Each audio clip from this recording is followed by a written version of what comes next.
Audio Jungle.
fokus dulu Bu. Gimana caranya ini? Ini udah salah nih. Coba itu sih Bu. Jadi kejadiannya tahun lalu 26 November 2024. Saya perbaiki jadi 2024 ya. Tadi saya tanya keteranganmu di aku udah bener. Contohnya kamu ini 25 di sini. Gimana itu coba? Nah, itu kejadiannya di mana? Kejadiannya di kantor mana? Radio Dalam Jakarta Selatan. Ya. Itu kejadiannya yang pertama. Itu kantor siapa? Kantor Pak Fani. Kantor Pak Fani itu siapa ya? Fani Firangga? Iya, nama kantornya Firangga ya Pak. Pak Fani Firangga itu yang mana orangnya? Nggak datang ya? Iya, belum datang. Di kantor Pak Fani Firangga. Pak Fani Firangga yang punya kantor Firangga, ya kan? Kemudian pegawainya adalah, ini cuma saya bertanya, apakah Arman Yulian sama pegawainya? Di situ ada, oh asosiat itu atau asosiat dengan Arman Yuliansa. Ya. Nah, di situ ya. Terus lanjut ceritamu. Ya pada saat tanggal 21 itu siapa yang datang? terdakwa Datang ke kantor untuk menemui Arman Yuliansa atau siapa? Untuk menemui siapa nggak tahu, yang mulia cuma dia datang ke kantor, aku masuk ke ruang meeting bercerita mengenai perjalanan umroh. Kamu ada waktu itu? Ada. Nah, terus jadi menceritakan perjalanan umroh. Terus kemudian Dia menawarkan perjalanan umroh itu paket perjalanan umroh. paket, ya. Dia menawarkan kepada Fani, Arman. Fani, ada Arman, ada siapa lagi yang ada? Ada saya. Ada kamu, kemudian ada Nisi Sari Henry Puspita. Nggak ada yang mulia. Hah? Nggak ada. Pada Nah waktu itu nggak ada. ini ya, tertarik akan keberangkatan umroh ya di dalam keteranganmu ya. Dapat saya jelaskan bahwa pada awalnya Arman datang ke kantor Radio Dalam bercerita bahwa ia hendak ingin umroh bersama dengan istrinya, saudara Nasisi Heni. Lalu Fani Firangga tertarik akan keberangkatan umroh. Oh gitu ceritanya Pak, ini cerita Bapak nih. Jadi Arman ngomong di kantor Fani Firangga bahwa akan umroh bersama istrinya. Kemudian Fani Firangga tertarik untuk keberangkatan itu, ya kan? Kemudian tanggal 26 terdakwa ini datang ke kantor membicarakan persoalan bagaimana keberangkatan umroh tersebut, ya kan? Di situ saya bertemu pertama kali dengan saudara Prasa, kamu pertama kali bertemu dengan terdakwa, ya kan? Kemudian pada awalnya saya tidak berniat ikut, namun karena diajak oleh pelapor itu Arman ya, Arman, saya akhirnya ikut, kamu maksudnya akhirnya ikut bersama-sama 18 orang lainnya, ya kan? Nah, jadi saya ikutin kamu punya ceritain aja nih. Kemudian selanjutnya kamu tidak punya paspor, akhirnya kamu mengurus paspor sendiri ke imigrasi, ya kan? Dapat saya jelaskan, kamu dipaksa sama saudara Arman. Nih, dapat saya jelaskan bahwa saya dipaksa oleh saudara Arman untuk ikut umroh bersama-sama, katanya begitu di sini. Iyalah, pastinya dipaksa lah ya, karena sebenarnya kamu nggak mau pergi kan? Iya, paksa sambil kayak persuade gitu ya, kayak dirayu gitu lah ya, karena teman ya. Terus kemudian dapat saya jelaskan bahwa saya mengetahui dari saudara Arman dan saudara Fani bahwa pada saat umroh kita akan berkeliling menggunakan bus sendiri, private bus yang diubah oleh terdakwa menjadi Oman gitu. Kemudian menjanjikan, awalnya terdakwa menjanjikan berangkat 22 Januari, kemudian diundur menjadi 28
2 Desember 2000. Komunikasi sama saudara. Ini di sini sih polisi nggak tanyain kamu soalnya.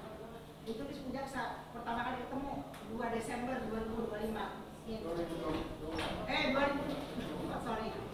Desember 2024 di mana Bu? Di kantor. Di kantor Fani Firanga. Di kantor Fani Firanga. Kamu hubungannya sama Fani Firanga apa? Saya adik kantor. Oh, emang sultan semuanya.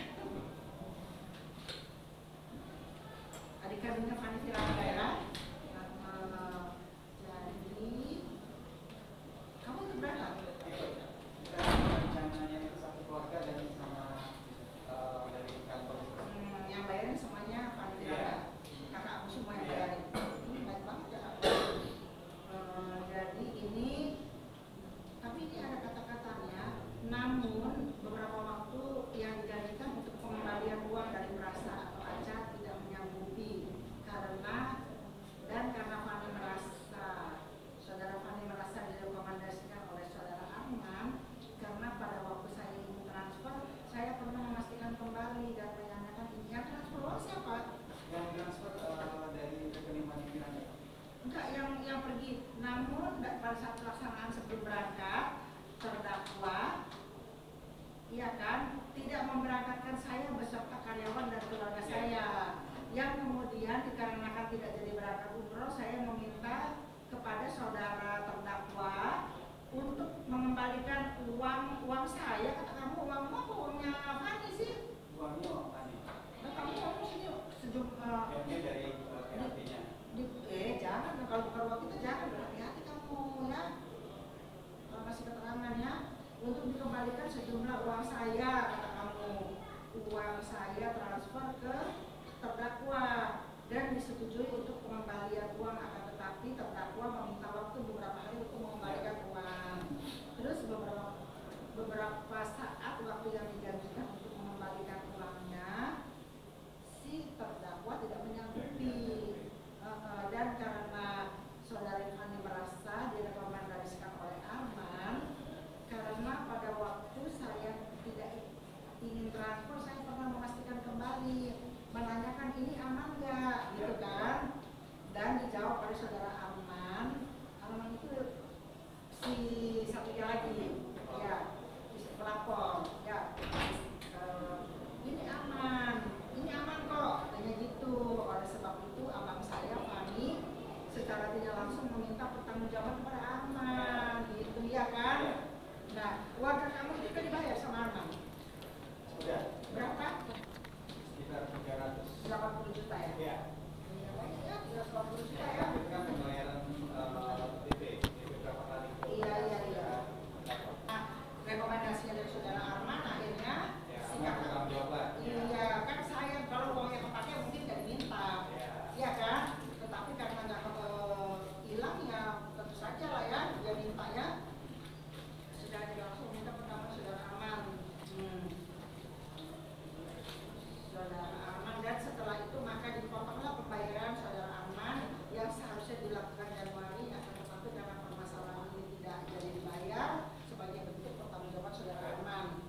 sebenarnya nggak pengen ngomong panjang lebar, nanti teman-teman juga udah menyaksikan sendiri ya. Yang menjadi concern aku tuh mungkin teman-teman juga bisa mungkin bantu mikir ya, ini kenapa pada saat di kasusnya mobil si Aca ini kan dituntut cuma 100 juta rupiah tapi dia pakai lawyer. Tapi di kasus ini dia diancam hukuman minimal 1 tahun maksimal 5 tahun penjara. Itu dia tidak mau pakai lawyer. Itu yang aku perlu pencerahan, mungkin teman-teman bisa bantu ngasih jawaban kenapa gitu. Kalau untuk tadi ya aku tadi sempat ya kasihan juga sih ya, anak sama ibu jadi kayak ya dipertemukan di tempat sidang gini gara-gara ya mungkin anaknya lost control apa segala macam. Tapi ya itulah tadi seperti keterangan aku minggu lalu, ini mungkin udah jalannya Allah, sama kayak tadi keterangan ibu yang udah jalannya Allah biar dia berhenti untuk tidak melakukan hal ini. Beliau ini juga korban juga, aku sedang pengen coba, siapa tahu beliau juga bisa jadi saksi, karena pada saat untuk pengajuan tiket Oman itu mintanya ke Kak Nomi ya. Iya. Kebetulan waktu itu pas request aku nggak approve karena urusan hutang piutang sama beliau terdakwa belum beres. Jadi waktu itu aku membantu untuk pengurusan visa haji dan umroh. Jadi beberapa grup waktu itu banyak, tapi kita menalangkan lebih awal. Setelah semua udah beres, jemaah sudah berangkat, tapi pembayarannya pending. Nah, tapi minta bantuan untuk tiketnya Kadela, waktu itu aku nggak ngerjain sih. Sampai sekarang pembayarannya belum beres. Jadi ini different case sih sebenarnya. Jadi Tapi sebenarnya nyambung karena yang minggu lalu keterangannya kan dia bilang katanya ada kayak tidak ada pembicaraan masalah uang apa namanya booking, kalau mau beli tiket booking segala macam pembayaran lagi gitu. Katanya kan uangnya sudah dipakai untuk booking, tapi pada prakteknya itu tidak ada pembayaran sama sekali, dan ada penolakan juga, penolakan dari Kak Nomi sebagai orang yang bisa memfasilitasi Oman ya gitu.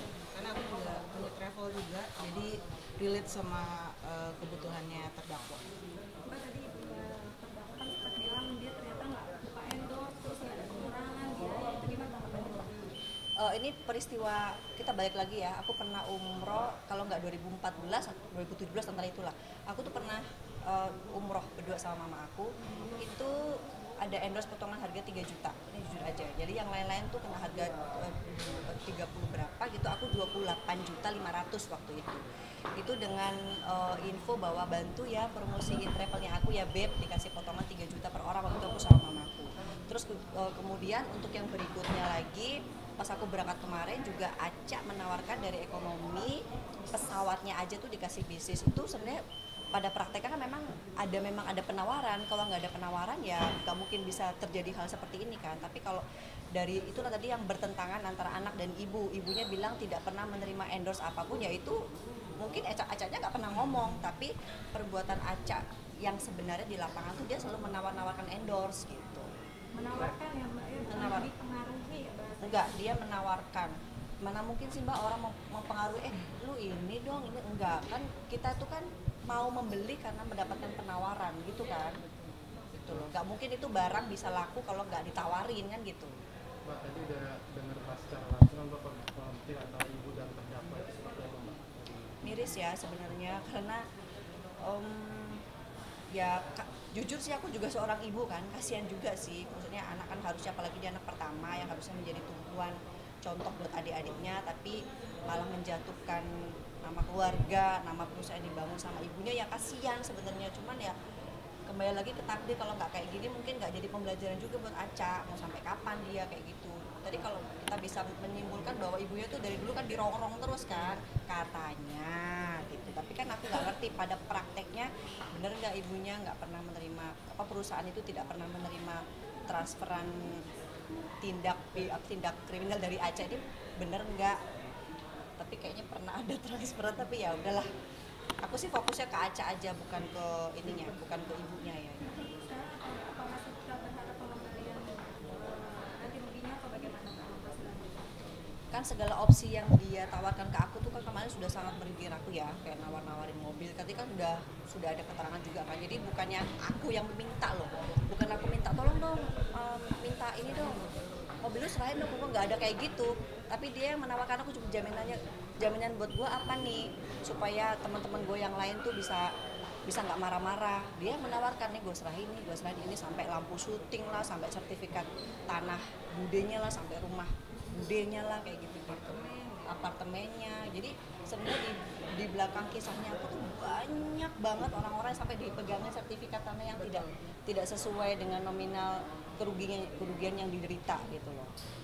Masa mobil yang kemarin itu juga Banyak gitu, banyak. Mbak, itu mungkin ini kan dua sisi lain juga kayaknya itu korban juga. Siapa? Dua sisi lain dari yang pertama, dua sisi yang pertama. Iya. Nah itu gimana mungkin dari kesaksian mereka tadi ada satu dari Mbak ada. Ya aku bersyukur sih alhamdulillah mereka bisa datang ke sini memberikan kesaksian. Jadi paling enggak menguatkan kita bahwa memang kejadian itu nyata loh, kita nggak bikin-bikin loh, memang itu real yang dialami. Kan kita semuanya disumpah pakai Al-Quran. Masa sih hanya karena kan tahu sendiri tadi kan mereka ini kan orang duitnya yang jauh lebih banyak dari aku. Masa sih mereka mau hanya karena berbohong pakai disumpah aku hanya gara-gara hanya pertemanan aja, kan nggak mau gitu loh. Jadi ya aku sih alhamdulillah mereka, aku mengucapkan terima kasih juga kepada Mas Rosi, Mas Ade telah mau menyiapkan waktu datang untuk memberikan kesaksian sesuai dengan apa yang mereka alami gitu. Dan itu cukup menguatkan mentalnya aku lah terutama, karena aku kan ngerasa dizolimi, ternyata aku juga bisa membuktikan bahwa sebenarnya bukan aku doang yang dizolimi gitu. Ini ada bukti orang-orang yang sebelum-sebelumnya nggak pernah muncul di media. Ketemu dalam korban dari Kalau korbannya ini yang tahu nih, karena yang mendalami awal nih Kak Kalau untuk Nomiko. korban mungkin lebih dari 20-an, dan itu tidak hanya dari Jakarta aja. Ada beberapa dari Jawa, dari Jogja atau Solo ya, terus dari Sumatera, luar juga ada. Dan mereka itu nggak bisa speak up karena mungkin sibuk, ada yang lagi di Dubai ya, seperti sih. Ada yang udah malas. Iya, udah kelamaan gitu. dari 2018 mungkin ya. Ada yang udah meninggal juga ibunya. Betul, Gitu. jadi kayaknya udah low aja gitu, nggak mau untuk speak up lagi. Jadi hanya ini aku pun juga awalnya nggak mau juga gitu speak up, tapi karena pas Kak Dela ini muncul kan kayaknya boleh juga nih untuk speak up gitu. Ya udah, jadi ikut satu-satu muncullah teman-teman yang lain ya Kak Iya, Dela ya. iya. tapi kalau yang Mbak Dela tahu ini uangnya dari terdakwa itu digunakan untuk apa sih Mbak? Atau untuk biaya pengobatan dia sakit atau apa Mbak? Yang Mbak tahu apa gaya hidupnya memang Kalau dia bilang katanya buat gali lubang tutup lubang, karena banyak hal yang memang dia memberikan janji-janji yang sebenarnya dia nggak bisa penuhin gitu. Jadi untuk nutupin kan banyak orang yang bayar tapi nggak berangkat, itu banyak orang yang karena sudah bayar janjinya meleset terus akhirnya mereka nggak jadi ngebatalin. Jadi haji jadinya hanya umroh dulu Iya. gitu. Dan kekurangannya kan dia harus balikin gitu sesuai komitmen awal. Bapak sama Aca masih emosi nggak sih? Aku ya emosi bukan marah ya, cuman gemes. Bisa nggak sih dulu tuh lu nggak gitu padahal aku tuh udah kasih peringatan berkali-kali. Bisa nggak sih kalau misalnya lu tuh mau berubah, aku tuh dari awal tuh udah bilang bener ya, yakin ya, tolong bener ya, niatannya aku tuh untuk bantuin kamu loh, buat bangkit lagi. Dia tuh sempet sakit, sempet bener-bener drop banget, kita tuh teman cuman mau bantuin kok, tapi malah diginiin ya. Aku kalau untuk marah udah lewat ya, udah aduh, kalau anakku udah gemes gitu loh.